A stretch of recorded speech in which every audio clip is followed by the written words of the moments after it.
The knife moved through the onion with precision that would have impressed any culinary school instructor.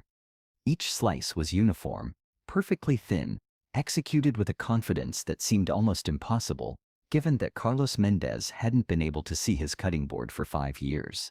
But in the kitchen of Sabor Sin Vista, the restaurant he was preparing to open in just 6 weeks, Carlos moved with the fluid grace of someone who had learned to navigate his culinary world through senses other than sight.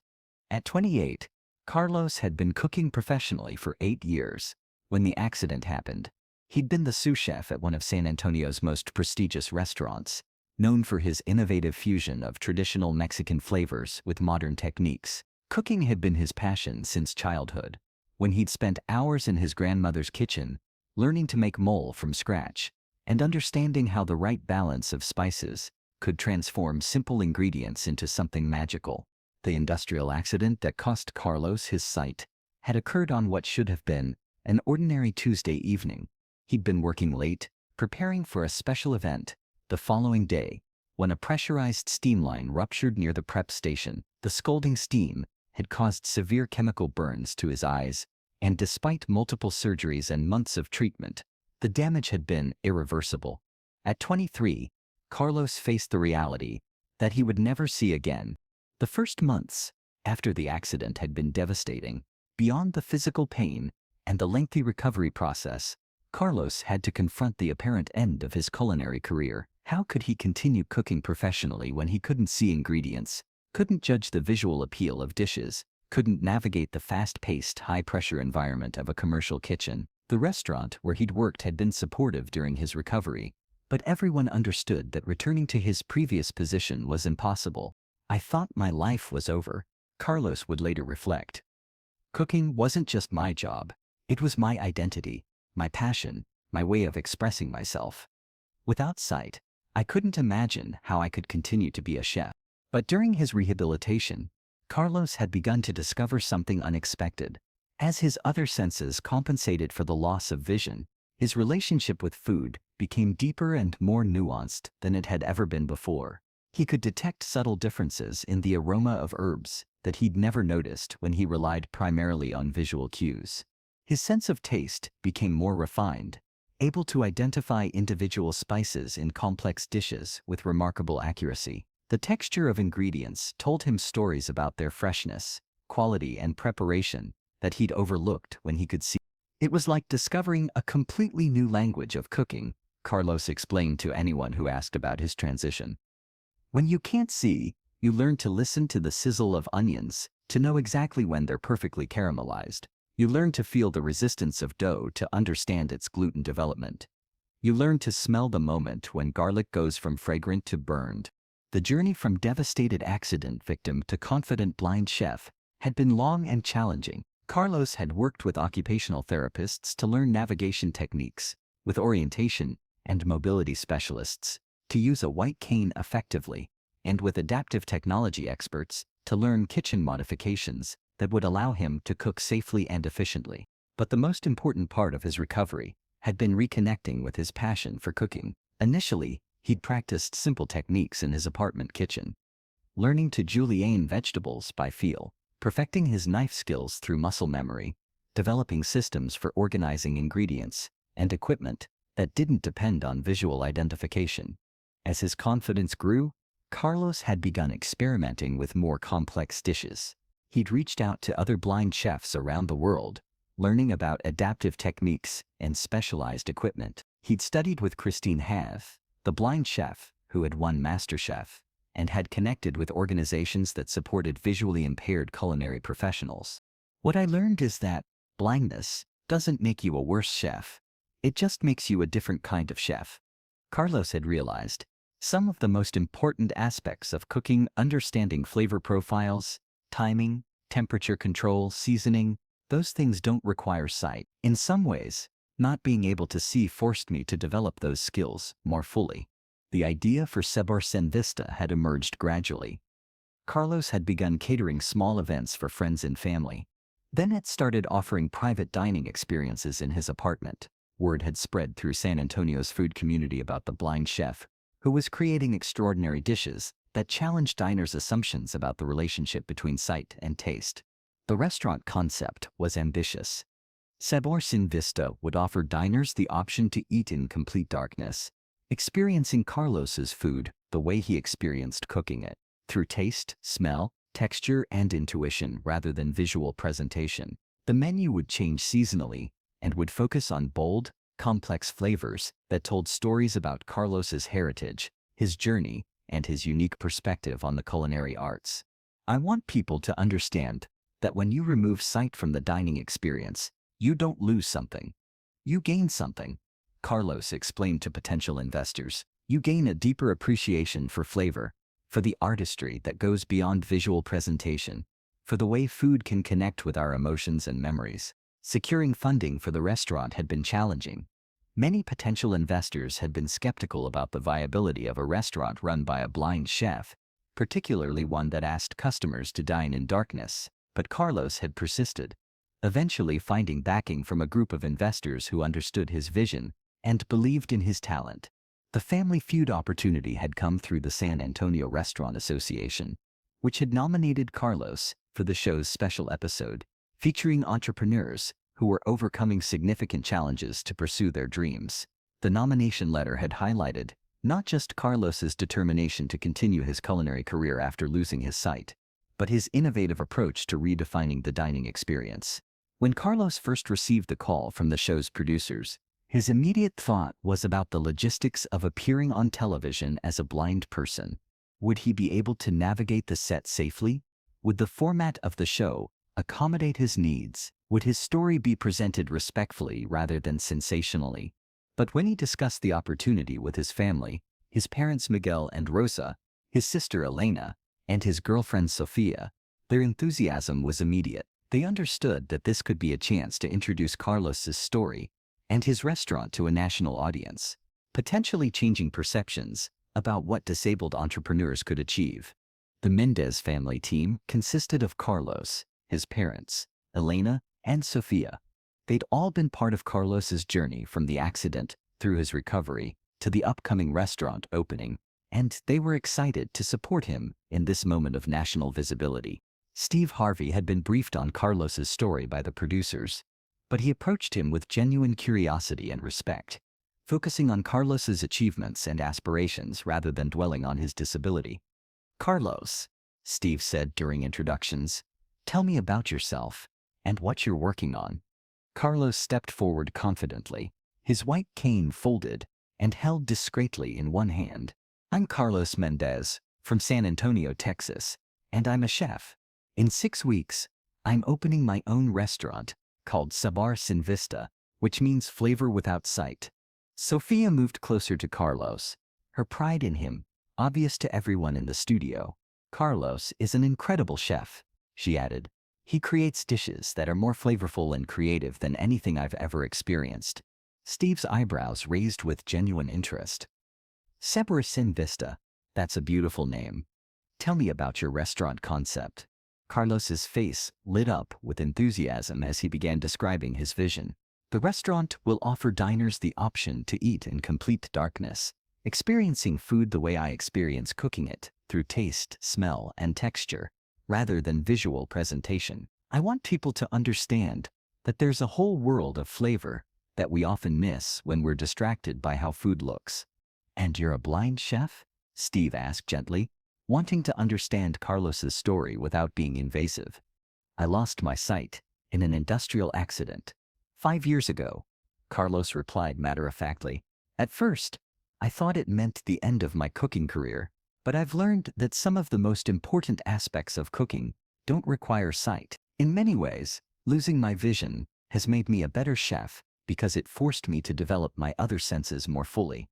Steve was clearly intrigued by Carlos's perspective and the confidence with which he spoke about his abilities. The game began against the Johnson family from Tennessee, and both teams proved competitive. Carlos was sharp with his answers, demonstrating not just intelligence, but the quick thinking and adaptability that had served him well in professional kitchens. When questions came up about cooking, family, or overcoming challenges, his responses carried a depth of experience that resonated throughout the studio. During commercial breaks, Steve found himself fascinated by Carlos's journey and his innovative approach to both cooking and entrepreneurship. The way Carlos spoke about his blind, not as a limitation, but as a different way of experiencing the world, challenged assumptions about disability and capability. It was during the fourth round that the question came that would allow Carlos to share his deepest understanding about the essence of cooking.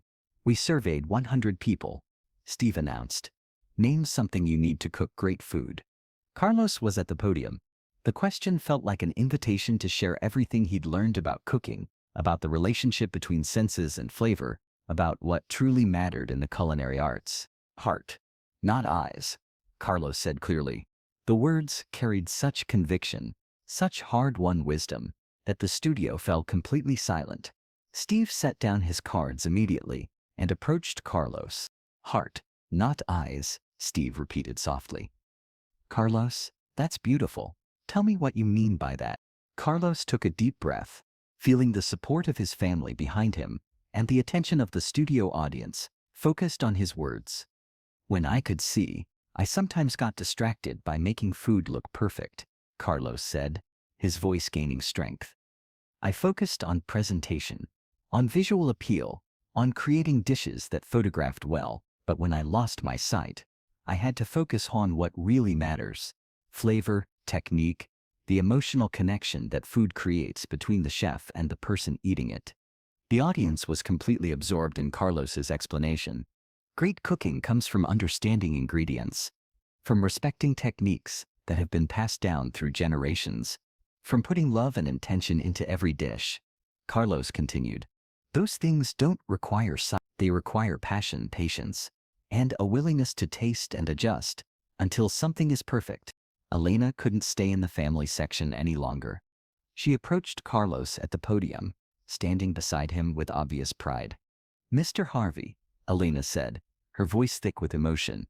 Carlos cooks food that makes people cry because it's so beautiful, not because of how it looks, but because of how it tastes, how it makes them feel. He's taught our whole family that we were eating with our eyes instead of our hearts. Steve was visibly moved by Elena's words and the transformation that Carlos had described. Carlos, Steve said, when you lost your sight, what kept you believing that you could still be a chef? Carlos's eyes filled with tears as he considered the question. My grandmother's voice, he said quietly. She used to tell me that the best cooks don't follow recipes. They follow their senses. She said cooking is like music, that you have to listen to the rhythm of the kitchen, smell the harmony of spices, feel the tempo of heat and timing. And when I lost my sight, Carlos continued, I realized she was right. I started hearing things in the kitchen that I'd never noticed before. The sound of onions releasing their moisture, the exact moment when garlic becomes fragrant, the way oil sounds different when it's the perfect temperature for frying. Miguel, Carlos's father, moved from the family section to join his son, tears streaming down his face. Mr. Harvey, Miguel said, my son didn't lose his sight in that accident. He found his vision. He sees things about food, about flavor, about cooking, that the rest of us can't see, even with perfect eyesight. Steve walked closer to Carlos, his expression intense with respect and admiration. Carlos, I need you to understand something. What you've just described isn't just about cooking. It's about passion, about finding ways to pursue your dreams, even when circumstances change dramatically. You're showing us that limitations are often just invitations to find new ways of achieving excellence. Carlos's composure began to falter as the emotion of the moment reached him.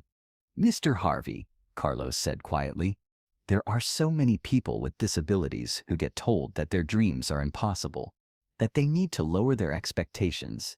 I want them to know that's not true. Different doesn't mean less capable. Sometimes it means discovering capabilities you never knew you had. Steve turned to address the studio audience, his voice carrying the weight of deep emotion. Ladies and gentlemen, Carlos just taught us something that every person needs to hear. He taught us that excellence isn't about having perfect circumstances. It's about making the most of whatever circumstances you have. He taught us that sometimes our greatest challenges become our greatest strengths. The audience began to applaud, but Steve continued. Carlos, you didn't just overcome blindness to become a chef. You used blindness to become a better chef. You've created something unique, something that will change how people experience food and flavor. Steve reached into his jacket pocket and pulled out his business card. I want you to have this, Steve said, because when your restaurant opens, I want to be one of your first customers. I want to experience food the way you experience it, to understand flavor the way you've learned to understand it. Then Steve did something unprecedented. He looked directly into the camera and spoke to the viewing audience. I want to talk to everyone watching who has a disability, who's been told that their dreams are impossible because of their limitations. Carlos is showing you that limitations don't define what you can achieve. They just change how you achieve it. He turned back to Carlos and his family. And I want to talk to everyone who works in the restaurant industry. Everyone who makes hiring decisions. Everyone who might meet someone like Carlos. Don't focus on what they can't do. Focus on what they can do. Because as Carlos has shown us, sometimes the most extraordinary achievements come from people who've had to find extraordinary ways of pursuing their dreams. Steve removed his suit jacket and approached Carlos. This jacket has been with me through thousands of shows, Steve said. But today, it belongs to someone who's taught me that cooking is about more than sight, that passion is more powerful than perfect circumstances, and that the best chefs are those who cook with their hearts. As Steve draped the jacket over Carlos's shoulders, Carlos reached out and felt the fabric, running his fingers over the material with the same careful attention he brought to evaluating ingredients. Thank you, Mr. Harvey, Carlos said. This means more to me than you know.